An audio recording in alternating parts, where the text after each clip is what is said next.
Okay, so without any further introduction, I'd like to welcome Sara Salyers to our meeting. It's not the first time you've spoken at one of our meetings, and this time it's because of a significant event, which is the application to the Justice pour Tous Internationale organisation, which has been successful, and they recognise Scotland's position as a colonial territory and are now in a position to help to take our case forward internationally. So without me saying any more about it, I'll leave it to Sara to tell us what this means and what comes next.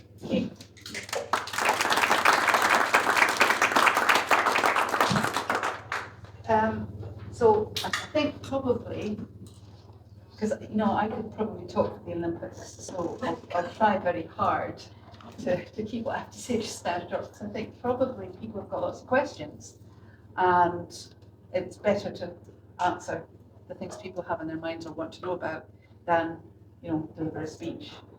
So I'll explain briefly to those who do not know. We began 3 years ago in September. We launched the Liberation Movement with the aim of being able to represent Scotland's case to the United Nations, specifically Scotland's case as a colony of England. And I can tell you that for all the people that you see, these days it's mostly just unionists, isn't it? It's mostly just the bots. But for all the people you're going, oh, Scotland's not a colony. Back then, absolutely the whole Scottish political establishment was saying, what are you talking about? Scotland's not a colony? Are you moon howlers? Oh, but we have come a long way in 2.5 years. I think a lot of people now actually know something about the claim of right, amazing, and they know that that is still law in Scotland and that it makes us a very different place. It's just a brief iteration of the Scottish Constitution, but it was formally passed, became an act, it was protected under pain of treason in Scotland. So this kind of thing that they claimed was just a religious and what do they call that? Oh, come on, my brain. I can't think of the word. It must be Freudian slip. But Protestant versus Catholic, all that stuff. But that's all it was about. Sectarian. Thank you. God, my brain. Old age never comes alone. So the sectarian aspect is all that they tried to hold on to, that it was only religious. And actually, what's really interesting?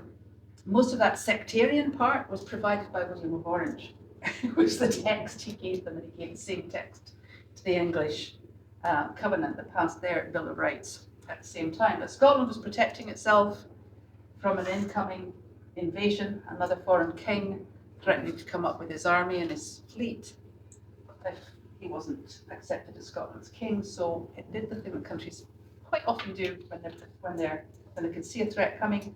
It put down its constitution. Very short version, but it's an amazing constitution. And it's still the basis of Scots common law. Which leads me on to Scotland is not England. You wouldn't think so, but it's not. Scottish history is not the Tudors. The Scottish Constitution does not begin with Magna Carta. It does not include the Bill of Rights that was passed before there was ever a union. It's common law, constitutional basis is the claim of right and the rights of the people, the sovereignty of the people. Believe it or not, embedded in the Crown of Scotland, which is a condition of the claim of right, that oath, that crown must be upheld. The oath of the crown must be taken for a lawful monarch to exist in Scotland. And that crown, that oath, that crown is the people of Scotland. That oath is to uphold the crown. And the Crown owns the lot in Scotland, which means, if we really had Scots law back, you wouldn't have to nationalise gas and oil and all the rest of it, because we already own it. It's a really amazing thing. We're not English. And if British means the Tudors and Magna Carta and Shakespeare and whatever else, then, we're not British. Can we be? That's just English. Which is all leading to what we now know. It's not just that we have a right to the sovereignty of the people in Scotland and to the rights of the people that were set down by our ancestors and protected under penalty of treason, but we have a right to decolonize. What does that mean? A colony isn't necessarily some far-off country. I always think, there are so many of them, aren't there? The English Empire stretched, what, quarter of the way across the globe? But I think about the Belgian Congo, as they call it. I think about the 10 million people that died under the whip of Leopold III of Belgium, with their obligation to produce X amount of rubber, or they got their hands cut off, and they were feeling particularly cruel. Their children had their hands cut off in front of them. We have pictures of that. So that's what we think about when we think of colonization, isn't it? And it is colonization. It is in its most raw and its most vivid form. But there are many, many forms of colonization, and what they have in common is recognized by the United Nations in the following way. They were trying to find a definition that would cover everything, really, from people in the Polynesian Islands to the Belgian Congo to South Africa to Kenya to not India, because India had its independence prior to the formation of the United Nations, but all those, Senegal, all those countries that were looking to decolonize, and they were all very different, and they had all been colonized in different ways. So they came up with these definitions. They said, they defined a colony as a non-self-governing territory. And another word for colony is a dependency, and I'll come back to that in a sec.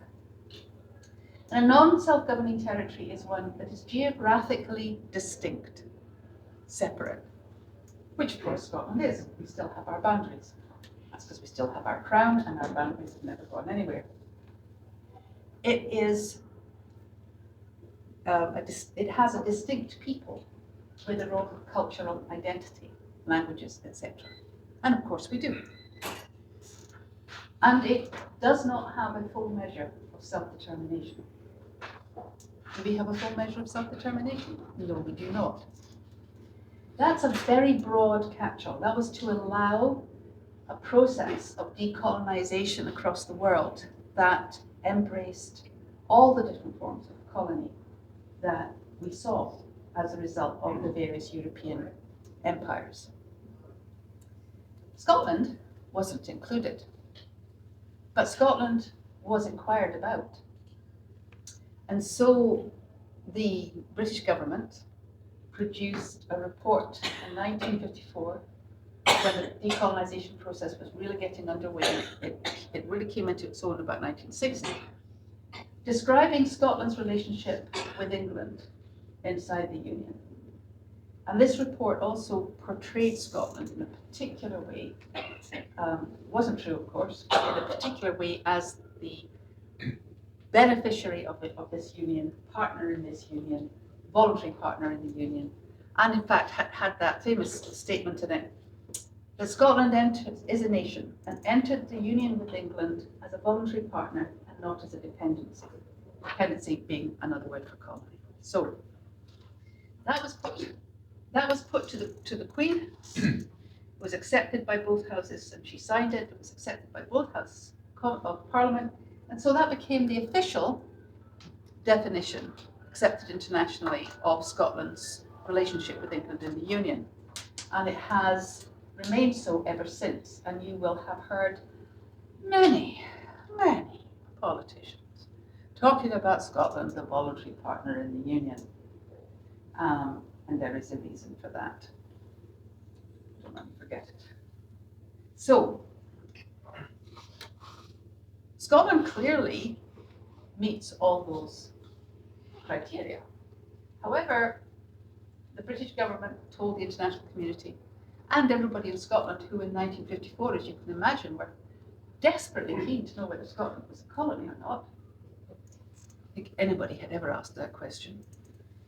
But it provided the answer for the international community, and it headed off any examination of Scotland as a distinct geographical territory with a people whose culture and languages, cultural identity was distinct, and who did not have a full measure of self-determination. Well, they wouldn't, would they? Because back in 1707, they decided that they would join with their partner England and create a brand new state called Great Britain. So they're not a colony. They're a partner in a venture. They helped create something absolutely new, like parents creating a child, and you can't just tear a child apart, can you? So that has been Scotland's position, as understood internationally, as understood and accepted by our politicians and the British establishments, politicians and courts and legal establishment, and some of our own legal establishment, quite a lot of our own legal establishment. Actually, practically all of our own legal establishment have believed this, and it isn't true. What has it got to do with Scotland's independence? I'm going to ask if anybody knows the answer to that question. What does all this have to do with independence for Scotland? Anybody? We're already independent. Nearly. Okay. Where does independence happen? What exactly is it? How do you know you're now an independent sovereign state? Running your own affairs. International recognition.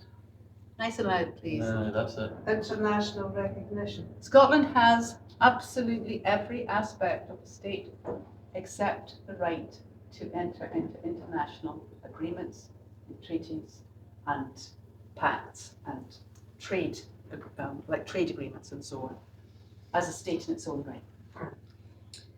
It gets that when the international community at the United Nations votes to acknowledge Scotland as an independent sovereign state. Then and then only are we independent. How are politicians supposed to get that to happen? Well, what they've told us for years is, well, we need to get a democratic event and then we get the UN to acknowledge us. So let me explain the problem with that. Apart from the fact that we'll never get a flipping democratic event out of Westminster, that's for sure. Even if we did, they would then fight against our being recognised at the United Nations. And they have, as a member of the Security Council, a veto. So we are, 3 years ago, we looked at this, we went, we are. They don't give a democratic event. They won't allow a democratic event. And if they do anything, we win it somehow, they say no, and they veto at the UN. There is no, this is a do not pass, go, do not collect 200 scenario. What changes that? What changes that is that after a lot of research, a lot of work, we started from the position of having discovered that the claim of right is a condition, not just a condition, a pre-condition of the treaty and the union. We began with this premise, which is still true. If Scotland is in a legal union, and that is a genuine thing, and we're a voluntary partner, just like they said, then we have a partnership agreement. You can't be a partner without a partnership agreement. There has to be a basis for that partnership. And I checked that with a retired Supreme Court judge, and I was right. This is basic international law. We're a partner, we have a partnership agreement. That partnership agreement, the only one that exists is the Treaty of Union, and then ratified by the Acts of Union. And that agreement says that a condition of the whole union, if it's a legal, lawful partnership, is that a claim of right stays in place. And if that's the case, we've got the right to sack any damn government we want, right? We're sovereign under the claim of right. And if it doesn't apply, we're a colony, because we haven't got a partnership agreement. What we didn't know then was that the Treaty of Union had never come into effect at all. But we don't, it was a simple flat lie. It's been told by everybody. It was believed by everybody. It was spouted by Lord Cooper in good faith. It was so firmly believed by my friend and employer, Professor Neil McCormick, that he dissuaded the SNP from going to the UN on that basis. It was handed down. It was believed by our politicians. It's why you've heard politicians say, oh, this is a red herring, it's nonsense, or we're not, I don't believe we're a colony. Because the last time I heard it publicly was Dorothy Bain at the Supreme Court in 2022, when she said that in 1707, the two former kingdoms of England and Scotland dissolved themselves to create a new United Kingdom, New Great Britain. Didn't happen. What happened was that the treaty was signed, a new kingdom was supposed to come into being, a new parliament to represent it, and once they'd got it, once they'd got their treaty, after threats of military invasion, and bribery, and imprisonment, and all the other ways they got it, they ditched it. We don't have a treaty at all. You want to know why? There's no one kingdom. It doesn't exist. The United Kingdom is a fraud. It is a fiction. It doesn't exist. It never came into existence. How about that for a big one? Instead of a single kingdom, by the way, a kingdom is just the territorial jurisdiction of a crown, nothing more, the territorial jurisdiction of a crown. So if you've got a crown, you've got a kingdom, that's it. In Scotland, that territorial jurisdiction belongs to the community of the realm, and that's you and me. In England, it's vested in the monarch. Completely incompatible. So what did they do? They had to create a new crown, to create a new kingdom, obviously, but they didn't. They weren't going to lose their wonderful English crown back to 1066, and all their tutors and all their tradition and their pomp and their ceremony. So they've got the treaty, they just added Scotland to the English crown in exactly the same way as they did with every other colony, left the Scottish crown in place, and put us under the English crown and its rule and its treason. And then ruled us under the English crown. That's not what the treaty says. It says a new state, a new kingdom. Never happened. It's just England with Scotland as a crown dependency. And nobody saw it. Also, there's supposed to be a new Parliament of Great Britain for the whole new state. Did you ever hear remember hearing Winnie Ewing saying this Parliament adjourned in 1700 when the new Holyrood or devolved Parliament was opened? That Winnie Ewing in 1999, when the Scottish Parliament, devolved Parliament, was opened, gave this wonderful speech. I now declare the Scottish Parliament adjourned in May 1707, reconvened, and everybody was so, for all the national, thrilled. Rubbish! Rubbish because it wasn't adjourned. The Scottish Parliament was dissolved by royal decree, abolished by royal decree.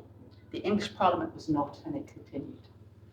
So, there's no treaty. Those are the main parts of the treaty. One kingdom, new state, new parliament. Did not happen. We were annexed and added to the English crown, and it's been covered up ever since. So they've all been wrong. The two kingdoms were not dissolved and abolished. Scotland's kingdom still remains, because Scotland's crown still remains, because we were added to the English crown. And no Great Britain ever came into existence except in name. And there's no Parliament of Great Britain either. What do you call that? If we are not a colony because we entered the Union as a voluntary partner, then if we did not, and there's no treaty, and we were annexed, then we're a colony. Legally and technically, a colony. That changes everything. Now, what the UN is actually most interested in, the reason that's important, by the way, is that was, as you might say, introduced into evidence by the defence. Let's call the contest between Scotland and England and look at it like a case. The notion, the argument that Scotland's not a colony, it's a voluntary partner in a union with England that helped create a new state. That was introduced into evidence, in Scotland and into the international community by the defence, by the British state. Having introduced it into the case, we get to use it.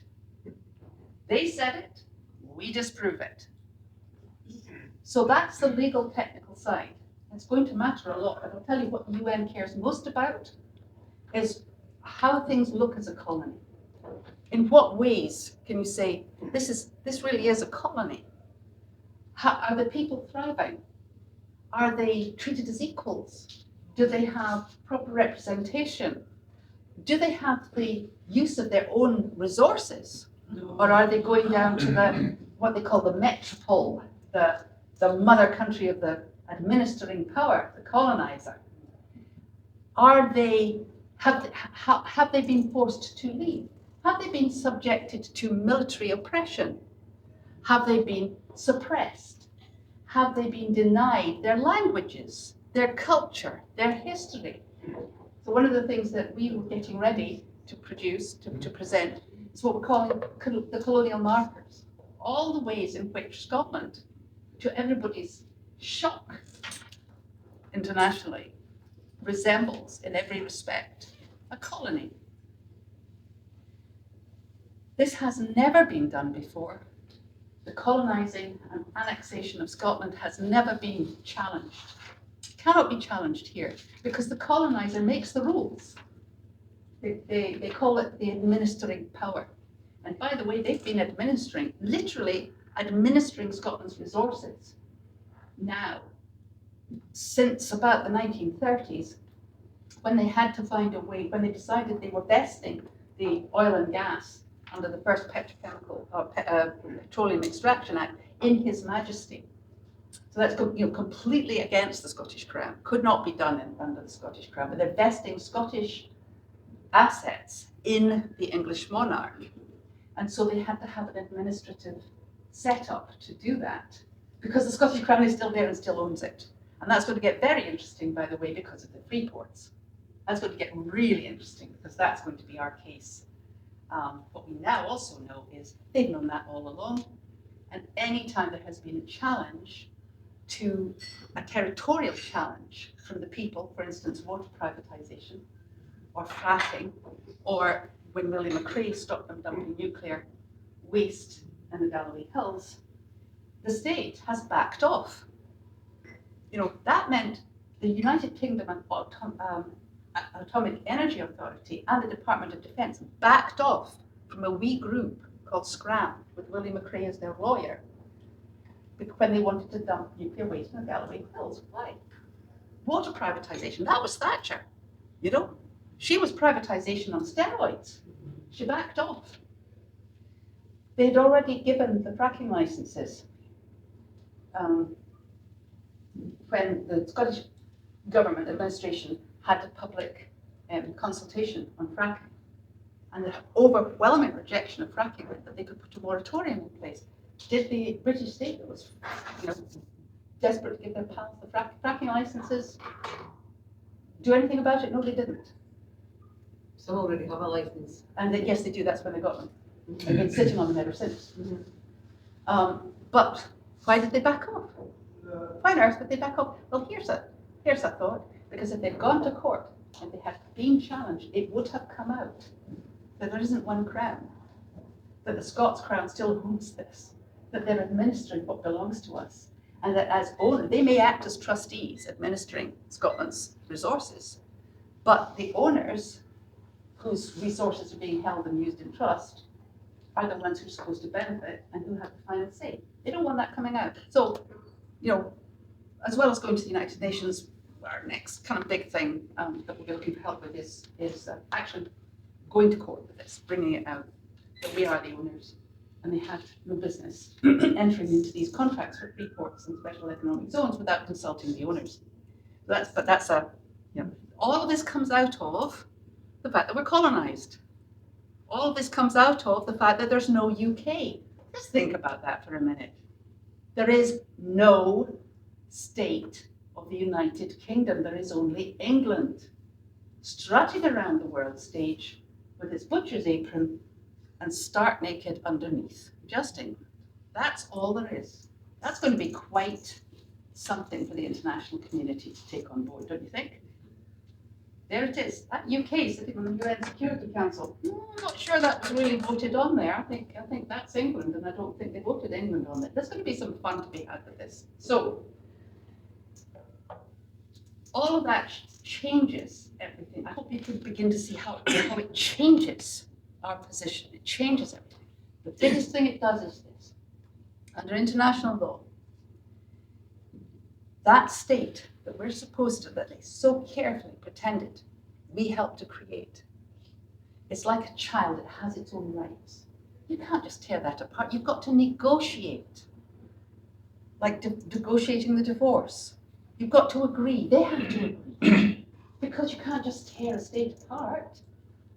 And that right of that state sits in contest, in conflict with the right of peoples, which is an absolute right to self-determination. Now, we are clearly a people.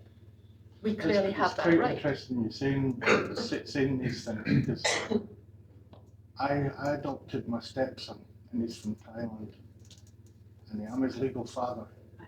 But in Thailand, they will not recognise me, and I've been told this by the Thai embassy in London, and I've been told this by the Ministry of Foreign Affairs in Bangkok, that they will not recognise me as his legal father in Thailand because he was adopted through the Scottish legal system. Wow. Wow. Oh, quicker we get independent. And I adopted him through the United Nations Hague Convention for inter-country adoption. It was all, the lawyers here followed all the process that the Hague Convention sets out for adopting children from another country. And I need to keep his Thai passport, but his Thai passport is in his birth father's name, but he has his British passport now as well, which is in my name. But he can't get, in Thailand they'll have a Thai ID card, and he can't, and every 12-year-old has to have a Thai ID card, but they will not give him a Thai ID card in my surname. They will only give him a Thai ID card in his father's, and he has no communication. He doesn't. Because this is Scots law. And I've been told that they don't even, when you mention to Scotland, even when I've been to the Thai embassy in London, they look at you and they just go blank when you mention Scotland. That's about to change. I go out there at 20. That is, listen, Well, we'll make a point of sitting down with the Thai representative at the UN, okay? Just for you. Just for you. It's so frustrating. It's But going to change. If I'd been in England and adopted him through the English legal system, No problem. it would have been okay. But because it's Scotland, they don't understand Scotland. They're just like, what's Scotland? Well, we're going to change that. So here's where we are. We now have this business of, so you understand the conflict. There's a state, and if that state exists, that state has rights, just like a child of two parents, right? So we can't just, so that's why UDI is out. That's why we can't just do it or ignore the Section 30 or any of that. That's why this, it's why our current Scottish Government has been playing the Section 30 game, and they know fine they can't get anywhere with it.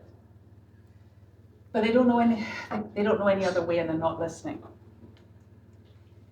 If no such state exists, we can prove no such state exists because it has to be founded on a treaty, an agreement, which they put in the bin and replaced with ruling over Scotland under a foreign sovereignty. Then there is no state to tear apart. There's England with Scotland under its boot heel, which we all know.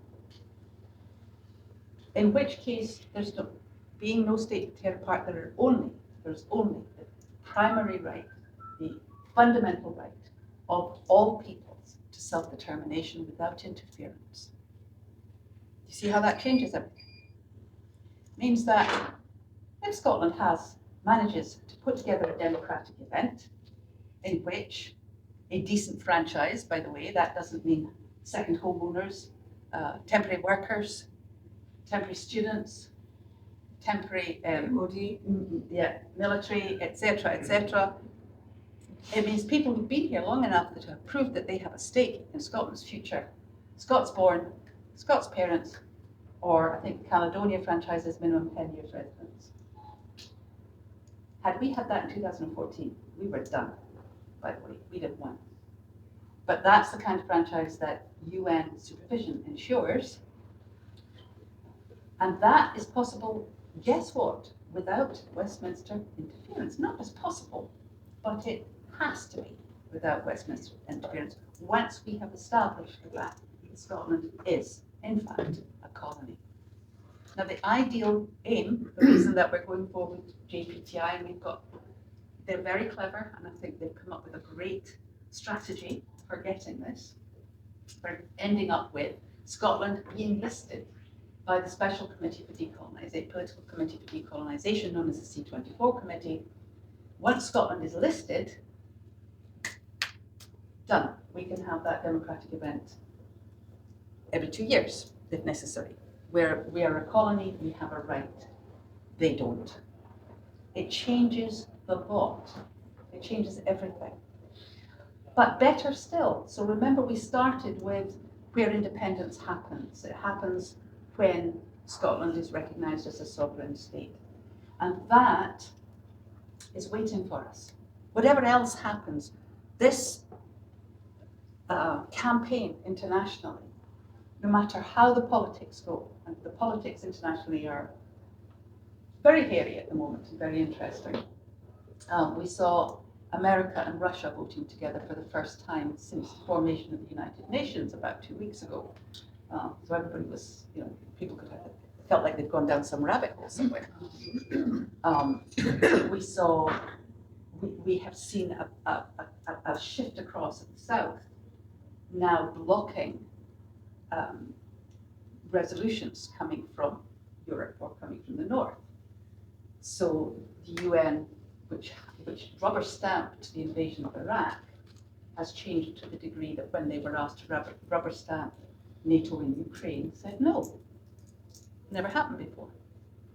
So there's a tectonic plate shift going on right now because it's going on within the global community. Of course, it's going on within the UN, and kind of almost anything could happen at the moment. It's one of those, you might look out of your window and see fish raining down. You don't know. Everything's up in the air right now. But Scotland has never been in a better position to act as think of the word for this. A political tool, a political weapon. The UK has behaved very badly, is behaving very badly, has ticked off an awful lot of the world, and would be severely reduced if Scotland were to be recognised and listed for decolonisation. I would love to say that the interests of justice, the interests of humanity are so strong at the United Nations that will get us the result that we want. But unfortunately, the United Nations resembles almost every other political organisation in that in the past, it has not mattered how vicious a colonising power has been. They have gone with the slightest, any excuse to say, oh yes, Hawaii is a state of the United States because how could they be? But no, the United States did A, B, and C. Alaska, yes, definitely they had a vote. The vote was bisettled. They went with that. West Papua, so we're not fooling ourselves that the milk of human kindness, justice, and humanity is what will get UN to see Scotland as it is, but actually do something about it. What is likely to do that is purely the current loathing of the UK state and the desire to who the bloody knows, I suppose. So we're in at the right time. We have a very, very good chance. But if we don't succeed in getting Scotland listed for decolonisation, it isn't the end of the world, because if a large enough number of other states recognise the truth of our case, and it really is absolutely 100%. We even have a KC.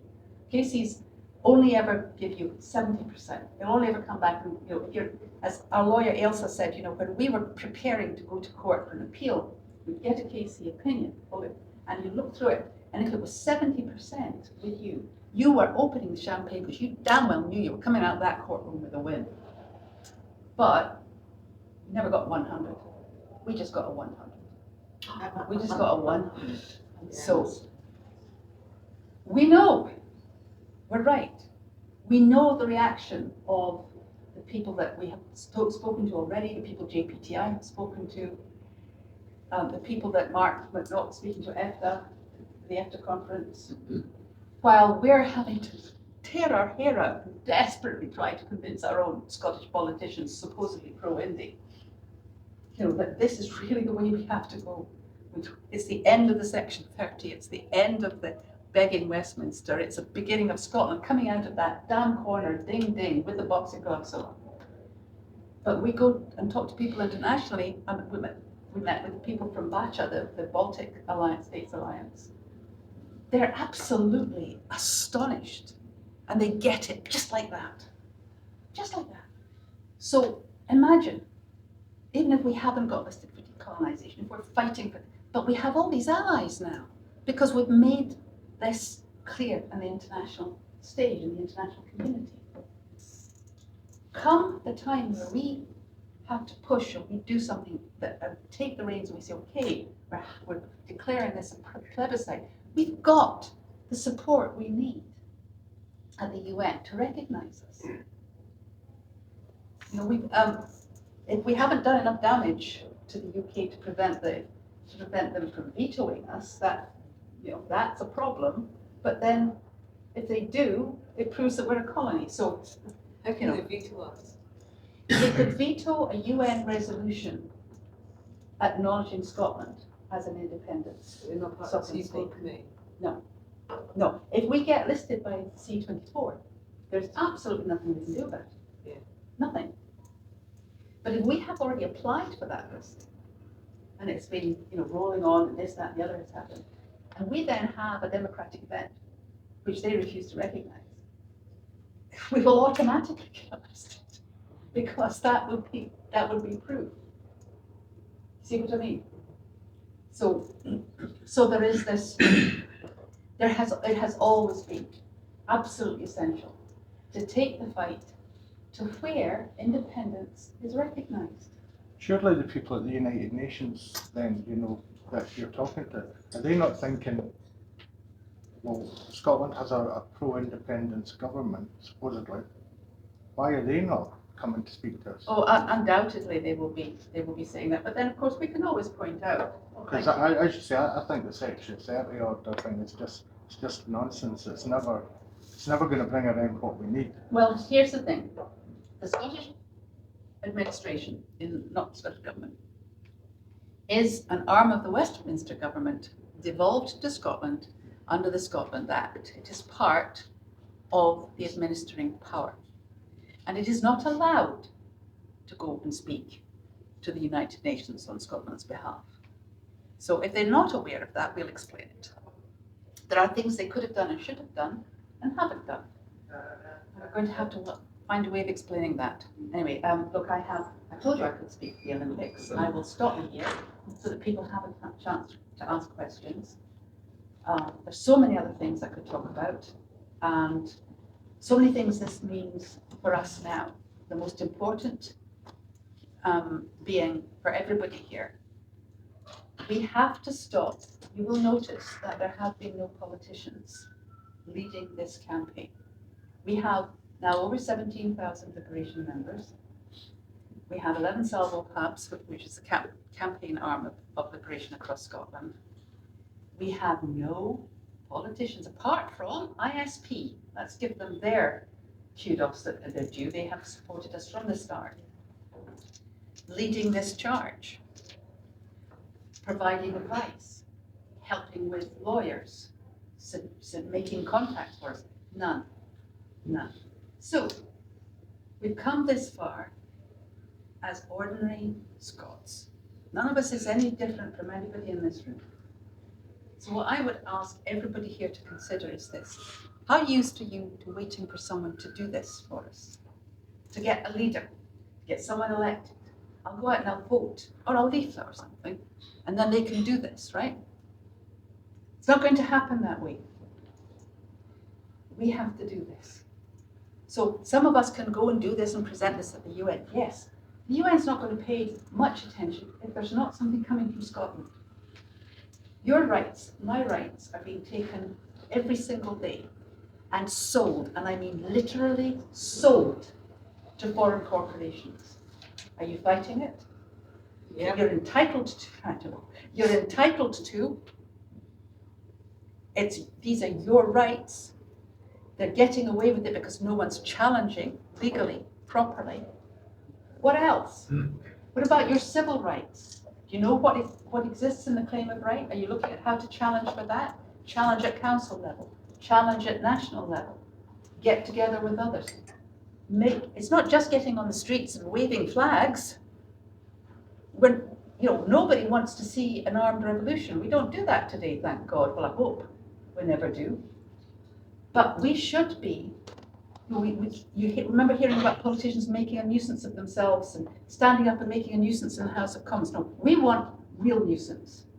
We want people standing up and down the length and breadth of Scotland and challenging every damn thing that takes our rights.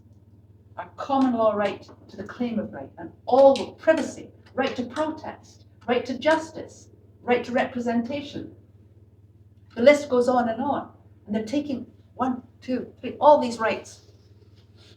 Get together, look at how to challenge, look at how to be the biggest pain in the ass to the colonizing state and their enablers that it is possible to be, because we need to do that now.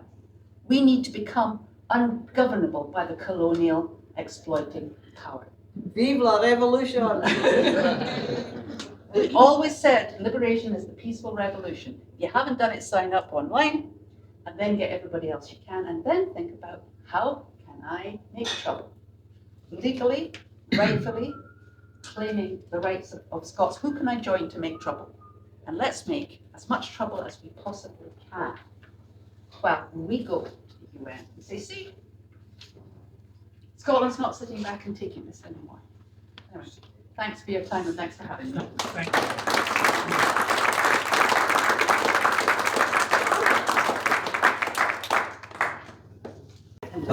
Right, who has a question that they want to ask Sarah?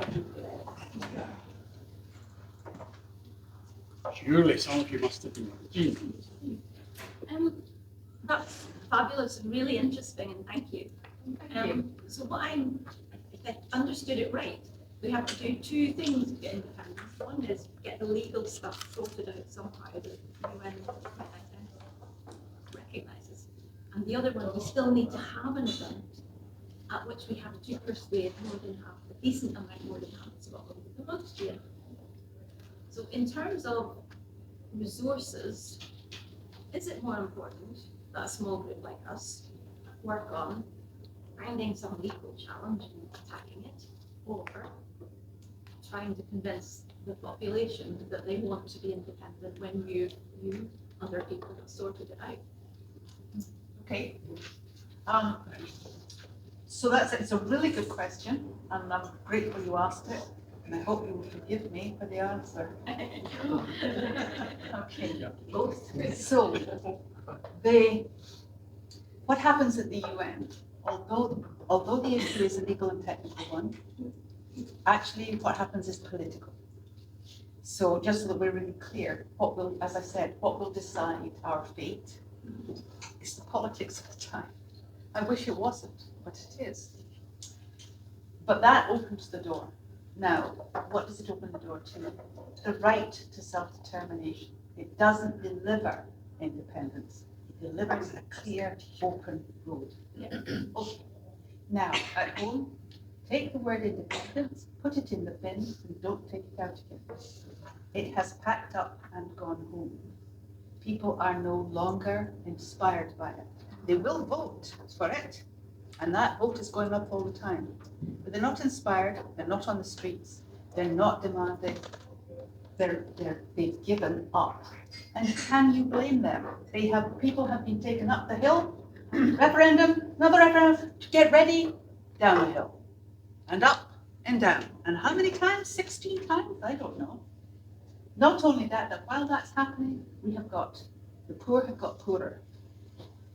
The disabled have been even further disenfranchised. The pension has not gone up. It's the worst in the world. The worst in the world. We have watched corrupt governments and billions and billions to their pals without accountability. We can do nothing about it. Absolutely nothing. What's happened to the SNP vote? Well, Labour's been getting in. If you take a very good look at the turnout, that's because Labour has turned out. Nobody, our SNP voters, other voters have not turned out. Look at it, 19% turnout, 20% turnout, 23% turnout. People have given up. So let's stop talking about yesterday's question. How do we get the soft no's? How do we persuade people? People are not going to vote for independence because they associate independence, I'm sorry, but they associate it with the SNP, and the SNP has lost the faith of the electorate. It needs to get it back. But it hasn't done much to do that. What people are really facing is helplessness. Absolute helplessness. So what is going to get people to vote? Empowerment. Making their life better. Something Promise of something better. substantial, something solid that will deliver that. Scotland is a colony. And I would like you to imagine a colony is somebody on the ground with a boot, jackboot on its throat. When you take that boot off the throat, you don't say, we'll bury you now, let's invent a new country. The person sits up, don't they? You get them up, you dust them off. You say, who are you? Let's have a look. Let's bring you back on to life. Let's get you going. What makes us Scots? By the way, that is what drives all independence movements. It's what's driven every liberation movement that has ever existed. It is not this policy will get you this, and you'll get a wee bit less off a wee bit more off your lecky bill. This is what makes you a Scot, a Croatian, an Indian, a Malaysian, the Papua New Guinea, an Estonian. My God, the Estonians got it right. This is who we are. This is what makes us who we are. We stand for equality. We believe in looking after our own. We believe in the common good. We believe the people are sovereign. That makes us Scots. Doesn't that give us an identity in common? That speaks to people. What does that deliver? We can take care of everybody. We can create jobs. We can make sure that there is housing. We can make sure that there is an NHS. We can make sure that everybody has enough food and enough heating, because the riches of Scotland belong to the people of Scotland. They're the shareholders, and it will be shared. That's going to speak to people, not vote for independence. And we'll get a better government. They won't be as bad as this one. There's an implication in all those, so independence for me has always been about the why. Yes. And what we would do with it if we got it. Yes. So there's an implication in those shared values and the things we Yes. want to do better. But we Then haven't implies articulated them, and we cannot trust our political system to deliver that, because it's an English political system. And if we vote that back in, we get what we've always had. So we have to. Campaigning for a better Scotland with Now. independence, Yes. like, implied if you ask me, but it's really down there on the floor. Yes, now, right now. It's a Scottish Scotland. It's what's popular, what does popular sovereignty mean? In the modern world, it means direct democracy. Oh, there she goes. Took you long enough. I was going to ask you. Sorry. In the modern world, it means the people say, if they look at some, so instead of a public consultation, if people are concerned about fracking, they can have a referendum on it. And I would like to see a situation where if there's going to be a referendum, there has to be an assembly. And all the evidence from all the people who know something about it is heard and televised and has to be reported. No more cover-ups. Yeah. Where the people get to see what would be best practice here and then vote on it. Where we're not treated like mushrooms. You know, kept in the dark and fed. Where we don't go begging and begging our elected representatives to give us some kind of justice. Oh my God, don't get me started on what's happened to the justice system in Scotland. Scotland that had the first legal aid in the world. You know that I like Andy Whiteman and I like his work, but the poor had no lawyers. Oh, give me a break. We were the first country in the world where the poor did have lawyers. Let's talk about what Scotland is, what it was, and what out of those ashes of the phoenix it can be again. And let's galvanise people with the vision of what Scotland can be. Not what these bloody, politicians flap their lips about it. It means nothing to most people, and we all know that they make every kind of promise under the sun and then break them, and we have no power to stop that. Let's talk about the power coming back to the people, back under the Scottish Constitution, holding power to account, keeping that Convention of Estates, keep an eye on the rights of the people of Scotland, making sure that common good is back in place, and that we are all shareholders as well as stakeholders, beneficiaries as well as responsible for our environmental resources. I think that will get people out. Yes. A couple of things that we touched on there. Direct democracy. There is a movement towards direct democracy, spearheaded by Henry Ferguson and David Younger. No, we spearheaded. Well, And they split off, and that's fine, we can't all do everything, but we came up with it, and Henry was invited to join the Scottish National Congress, in order that we could explain it to people, and we brought Bruno Kaufmann over to do that, and to give talks on that. And that is absolutely in with what we promote. Yes, they are also promoting it, and yes, Henry has been the agitator for it from the I shouldn't have used the word spearheaded. I just get so tired of people jumping on the, you'll say, oh, wait, did I? No, you did it.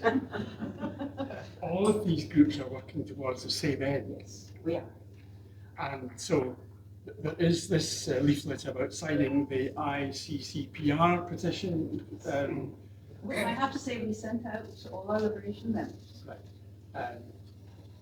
So if you haven't already signed this petition, it's a petition before the Scottish Parliament to adopt the ICCPR into Scots law so that it can be made use of instead of just lying acknowledged but not implemented.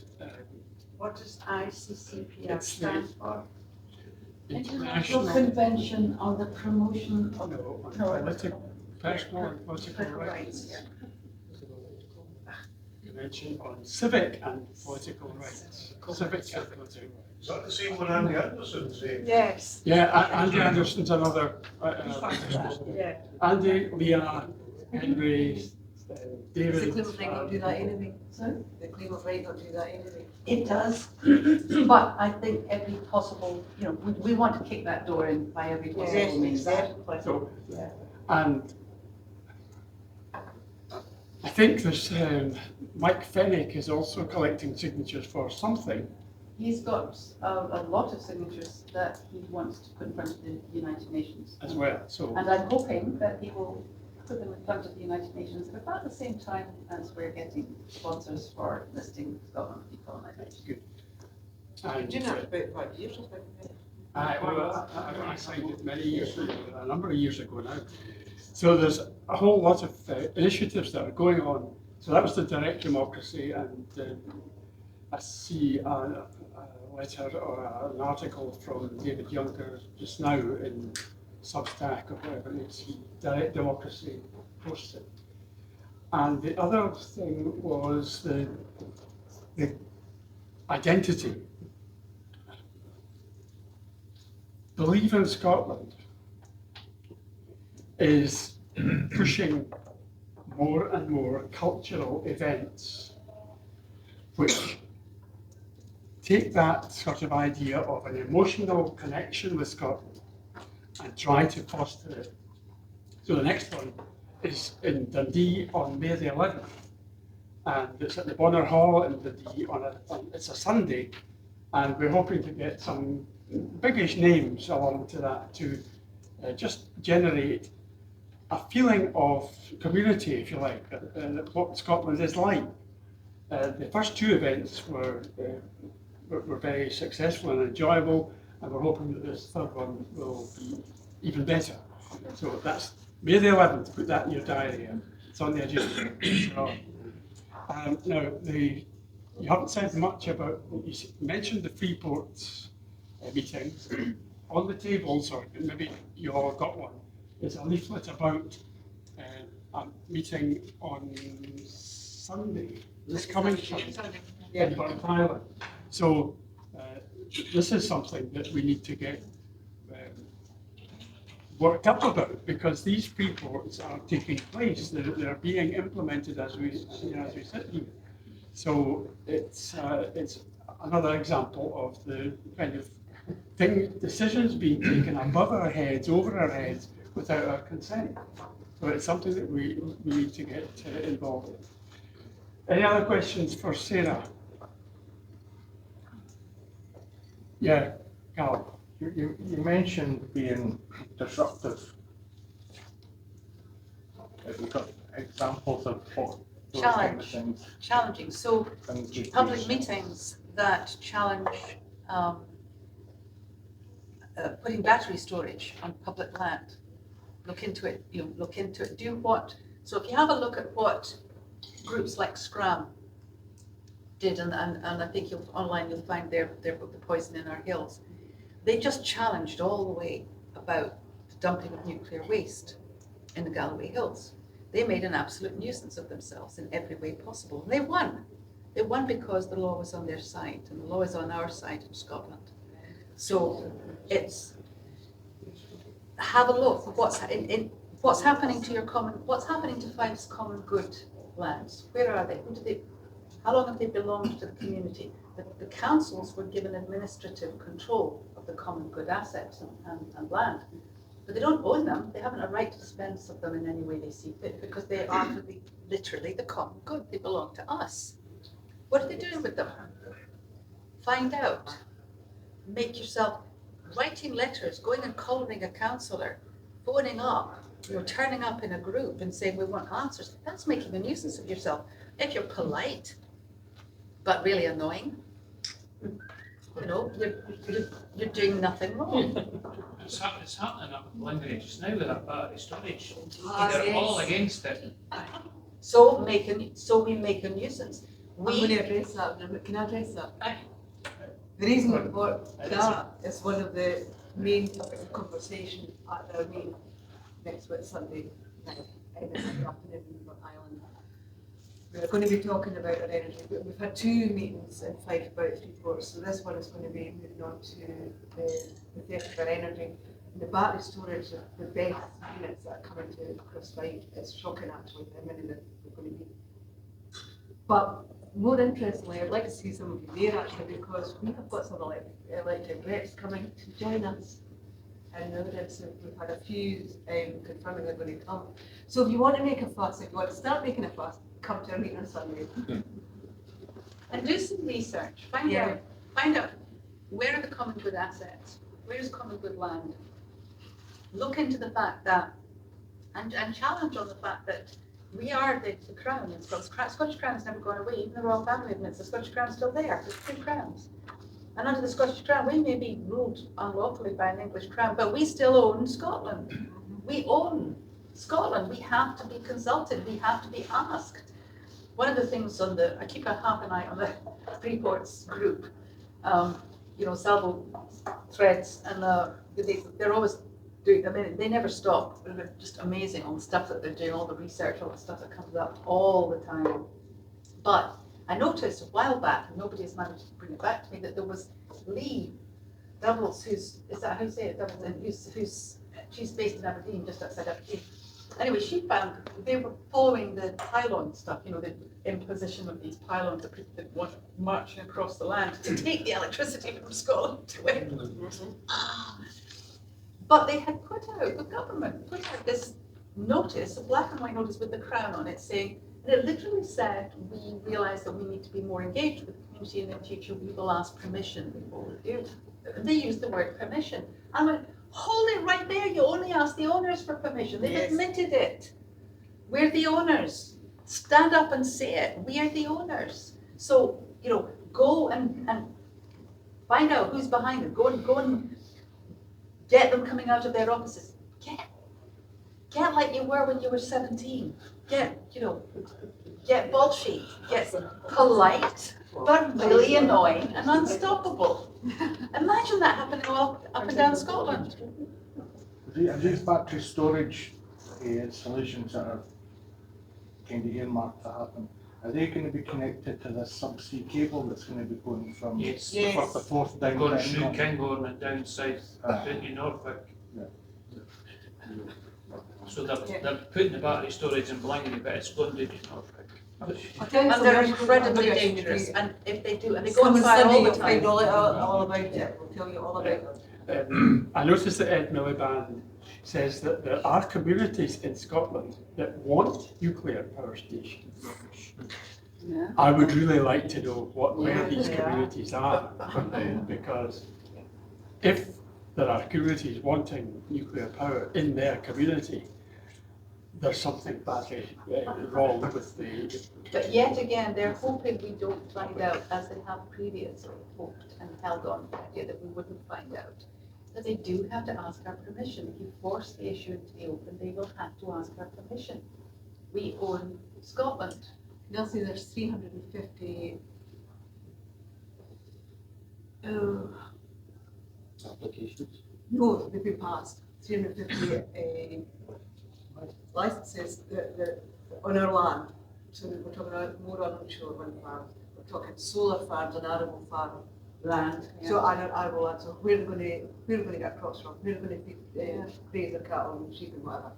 Because once they use that, it's 40 years contract. Once that's in the ground, We're actually going, we're going to have to send those same notices to all these people, all of them. But here's the thing, it sounds like a fantasy, doesn't it? Because we've all been taught. We've all been told so often and grown up with this idea that there is this UK state, and we're part of that state, and the authority is in Westminster, isn't it? And they, and the Crown, and Charles, and we may not like him, we may see he's not out, but he is the king, isn't he? No, he's not in Scotland. He is not. It's an imposition of a foreign sovereignty. Scots law requires a monarch to take the Scottish coronation oath, not a cobbled together nonsense about upholding the religious bit of the claim of right and call it the oath of accession. The oath of accession is a very distinct thing in Scotland. So no, he's not the King of Scots, he's an English king coming to see his vassal state. And he doesn't have any right to authority in Scotland or to the lands of Scotland. It's not a fantasy to tell you this. There are sugar plum fairies in there. sorry. I can't complain. Right, so and the other thing to remember is, so when we say that this is constitutional, this is the implication of the fact that the treaty was never given effect, and it wasn't. So the Scottish Crown is still there, we can start being the biggest damn nuisance in the colonizer's backside that it has ever imagined, and worse. And do it knowing, look, if we don't challenge for what is rightfully ours now, it will be too late. And get the kids up on doing it. Get the, it's time to not be governable. Oh, yes. Can I ask one? Yeah. It's a question I probably can't answer. Yeah. What sort of timescale is the UN? I can't answer it. What we are hoping, I can tell you this, what I'm frightened to say, okay, so is there any actual wood here? It's not a real one. Right. That'll do. Thank you.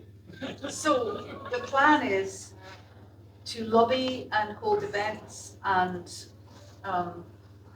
attend committee meetings, which I'm hoping mostly will be Craig Murray and Al Baird and others, and I'll go when I have to, but and get a momentum going. So we want to get those that we know are going to support us, but we want to bring in others, and you have an event and they talk to each other, and then we have more supporters, and right up until we get to the next. So the UN finishes for the summer period,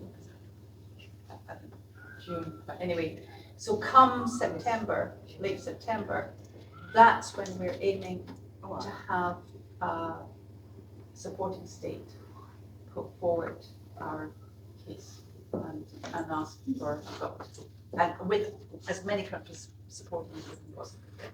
So if we're ready for that, and we think we have it in place, then that's when it will happen. If we're not, we'll have to think a bit longer about that. At some point, the petition will need to go forward. Will need to be put forward on our behalf by a supporting state.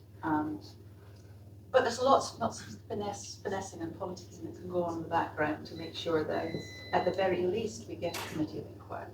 So given that we've got 2026 Holyrood elections coming up, if there It's was, possible. if there was a majority of independent supporting parties, I know your own reservations on that, one at Holyrood, would that back up your case, or would it not be? It absolutely would. I mean, I'm an optimist.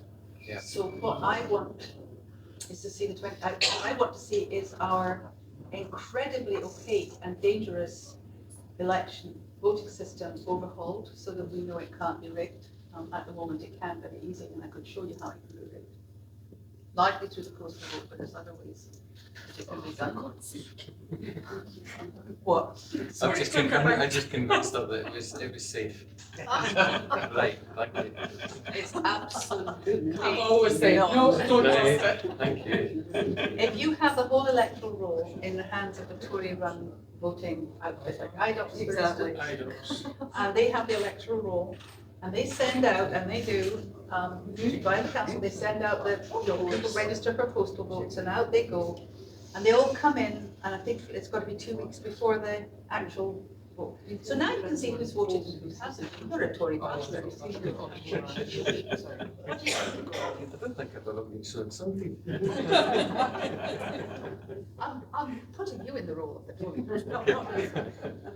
So what's going to happen? What's going to happen? You look at that, and it's what Andy Anderson and the group in the new proved. All right. When you have, so do you know what electoral redundancy is? Electoral redundancy is at any given time within the electoral roll, you have, it varies, but it might be between 11 and 17%. I think at the moment it's about 11%. Inaccuracy. So you might have registered several years ago for a postal vote. You don't have to do it every time you've registered, that's it. No, I got a letter, yeah, So they changed that. I got a letter saying that my 2 years was up and All I right. had to reapply. Well, that's better, but still, here what's what I'm happens. on reapplying now. So they send out, so you send back, so they send out their letters for people. Now, there are all the people who haven't applied or might have whatever. They have a list, a great big list. Then they look and they know who has, so you might or might not have moved on or died or whatever. come the day of the, come the time when that's supposed to be, they can look at that list and see who has and hasn't returned their postal vote. So they just return the ones that didn't. People. So they just return the ones that didn't. It's that easy. Hence the And then you 90% 93 to 96% returns, Yeah. which are not possible. So these people are dead. Some of the, well, with the normal electoral roll, where you don't have to do it every 2 years, there's a much bigger, much bigger. But with the postal vote, you still send them out to people who've applied, and you still can look and see who's returned their votes and who hasn't. And those unreturned votes, I understand what you're saying, but if there was that much going on, why would the SNP win election after election after election if there was this amount of? because they don't care about the SNP winning election after election, other elections. Why would they? Does it change one damn thing they do in Westminster? No. No, but if you look about the room, we're all of a certain age. How very dare you? I'm not. No, I didn't say everybody. However, I am. we don't really, I don't really have the time to get this civil disobedience or legal Bullshit. going on. I've got to trust the independence parties that are already there to get us over the line. No, you don't. I- He's I- talking rubbish, he trusts no one. No. Don't go near him at an airport. I see the people turning up at elections. We're down to 12% people turning up to elections.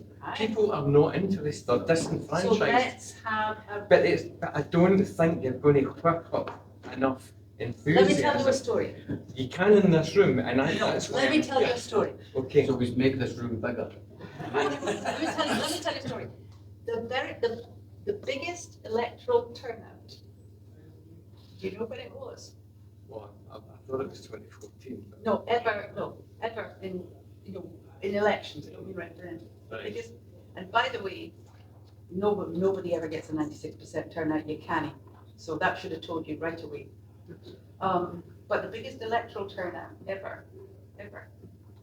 Don't mention her name, No. because you'll lose his shit. It's an unspeakable name, so don't worry. Biggest turnout was in 1945. I don't know why. Yeah.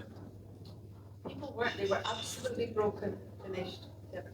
But there was a party, right there, back then, it was Liberals versus Conservatives, had been forever. Those were the two parties. But in the meantime, a party that really began in Scotland and grew and was fostered in Scotland and spread was getting traction. And that party was the Labour Party. And it produced a manifesto. That manifesto was the most boring bloody thing you've ever seen. It goes on and on and on. But it talked about what would happen if Labour got in.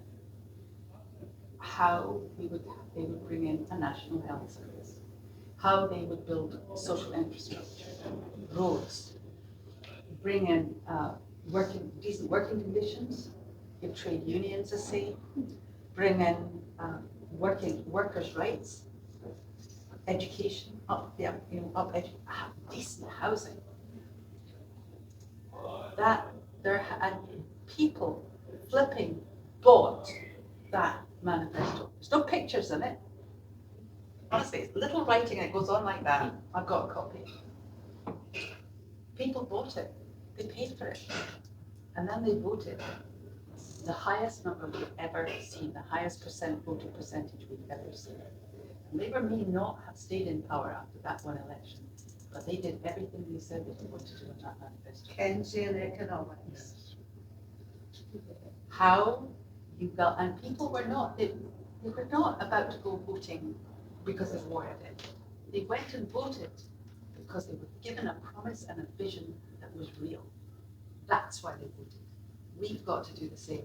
And we've got to reach our young people, we've got to reach the people living in schemes around here that have no hope, living with mold in their walls and and absolutely no opportunities, and drugs on their streets, and kids that don't have enough to eat and are freezing bloody cold in the winter. We've got to make it work really for them, not semantic, not means, not rhetoric, really. So with absolutely solid things, we can do this. And the way to do that, what we're proposing, or anyway, I'm shutting it down, Salvo's throat at the moment. It's not been decided yet, it's not been agreed. It's going to be agreed. Is that we have a prospectus. So we talk about liberation because liberation includes independence. But independence doesn't necessarily include liberation. Look at all the countries that got their independence. They've just gone on being bloody colonies. They've been no different. Liberation means we really change it. We really liberate Scotland. And that means from the corporations as well. So what do? We have a prospectus and we say, okay, what are the principles of the Scottish Constitution that come back into play as soon as we take the boot off the neck, and what do they mean for ordinary people, right? The common good, what does that mean? Accountability, direct democracy, what does that mean? What does that look like? A stake, the shareholding in what you own, what would that look like? How do we do that? How do we get, and it's all there. If you look at people who've made these proposals and call them independence proposals, but it's all there. We can do this. Bring in the Constitution. Then what we do is we say, all right, we have a strapline that politicians can use. They can use liberation, they can whatever next to their party or whatever it is. Or we can produce something showing who has signed up. And you sign and you vote, and it's cross-party. We're not going to endorse the SNP or ALBA or ISP or Greens or whatever. It's in you endorse. If you sign up for this manifesto, you will deliver this. No ifs, no buts. If you're elected, then we can change the way people vote. Don't vote party, vote for Scotland. If this politician's for Scotland, you'll get our vote. A Scotland where the people have their say, where they have their rights, where they have enough because they're shareholders in the wealth of Scotland. That's what we deliver. And that's the vision. I agree with 100% of that. It's the time scale that's going to take, isn't it? We're going to have to work our butts off. Yeah.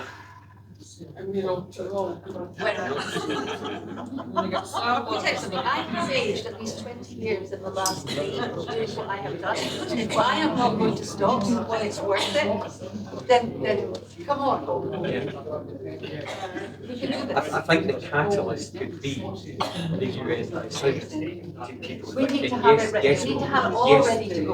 yes, we can do this. I think it's going to help a lot. At the moment, most people think it's a big time. Well, we've got to where we are. I know, I don't think it's a big time, but I speak to people who think it is. Well, wait till they get it in action. That's Thank right. And he is one of the stars of our future voices. Absolutely. Listen, this is what we Can I have to say, do, Sarah? and it belongs to all of us. It's not a Salvo thing, it's not a party thing. Can I say, I'm glad you say what you're saying, because honestly, that's my core thoughts at the moment.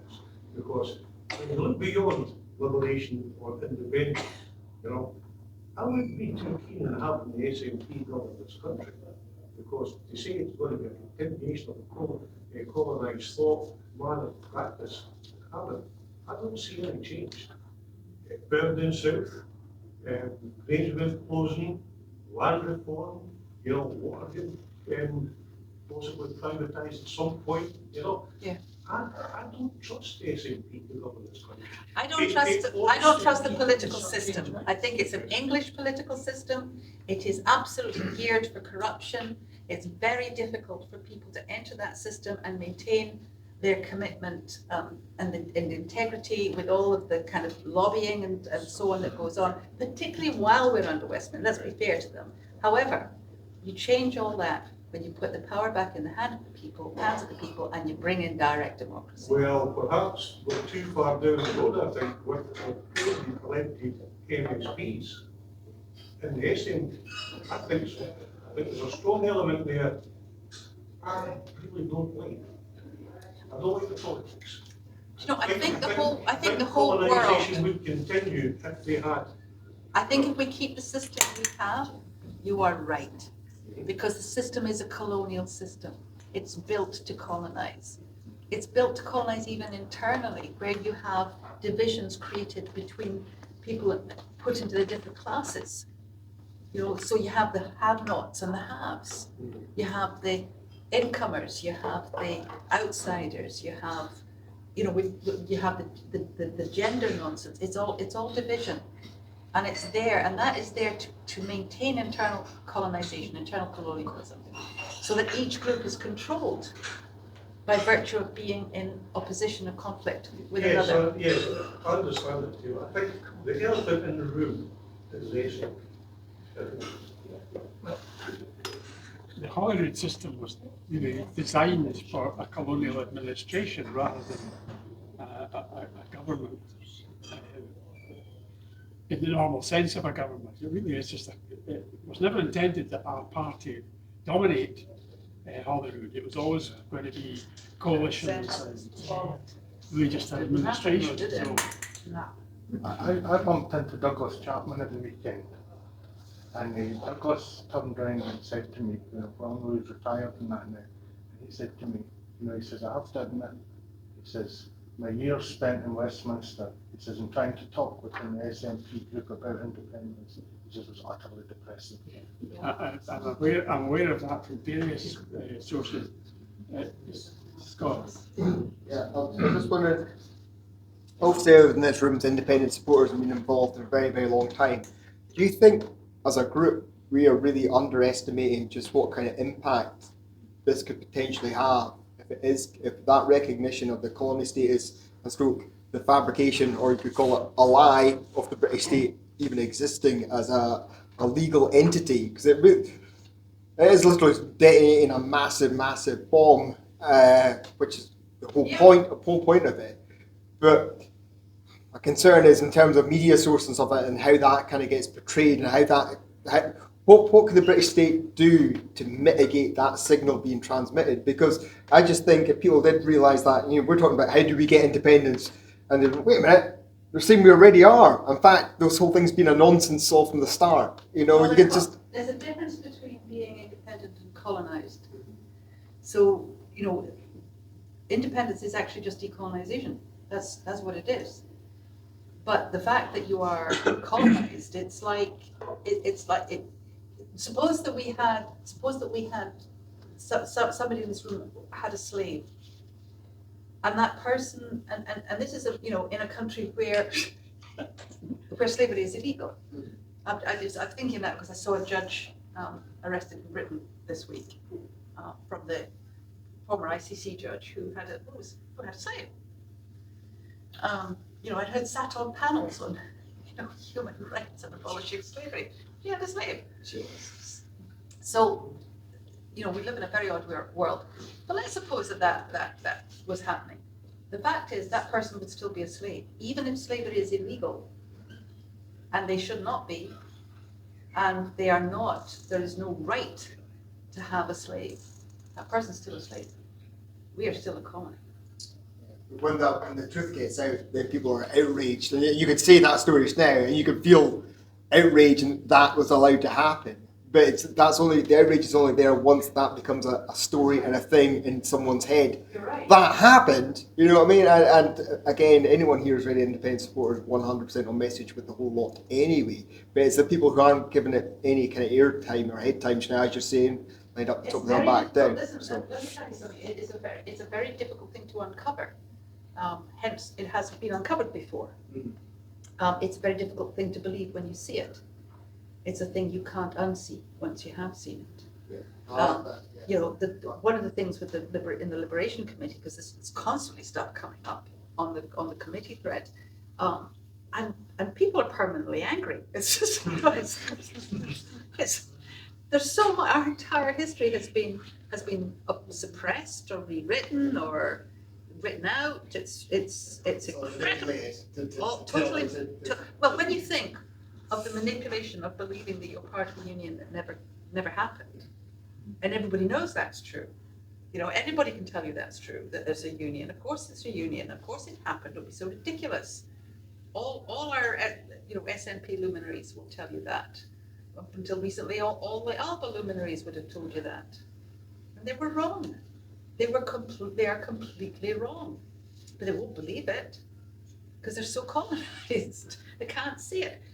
How we get that out to the general public, I do not know, because the media, which is controlled by the British establishment, simply has discovered that the best form of attack is to pretend you don't exist, is to deny you the oxygen of any acknowledgement at all.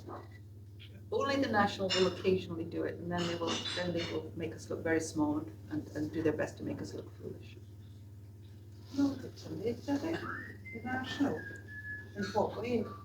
Well, let me see, they did an interview with me about a year ago that, I didn't even write and complain about it. It was, I just came across like a complete nutcase, and it wasn't what I'd said at all. And they did one, Hamish Morrison, who's attacked Craig Murray on numerous occasions, did a thing about this radical group that was going to the UN. We finished up with, didn't quite say don't worry about it. When West Papua went to the UN to ask for C-24 with all this massive support from the neighbouring governments, C-24 refused, pointing out that unless they were told to do that, they wouldn't. And he basically, without saying it, said, load of rubbish. And it was up on their website for, I think, 2 or 3 days, and then they pulled it. Radical group, nutters, fringe. There was a picture on Facebook of a mock-up of the First International with Liberation of Scotland and signed up to Liberation of Scotland, but somebody just made that up. Yes. Now, what's the possibility we would actually do that? Never. In reality, probably never. They're owned by the same people that The were Herald. Herald. Basically, Yes, facts. very I'm newspaper. stuck on it. Yeah. I must be honest. Well, it's 9 o'clock. Whoa, right. We're going to have to call this one to a halt. Yeah.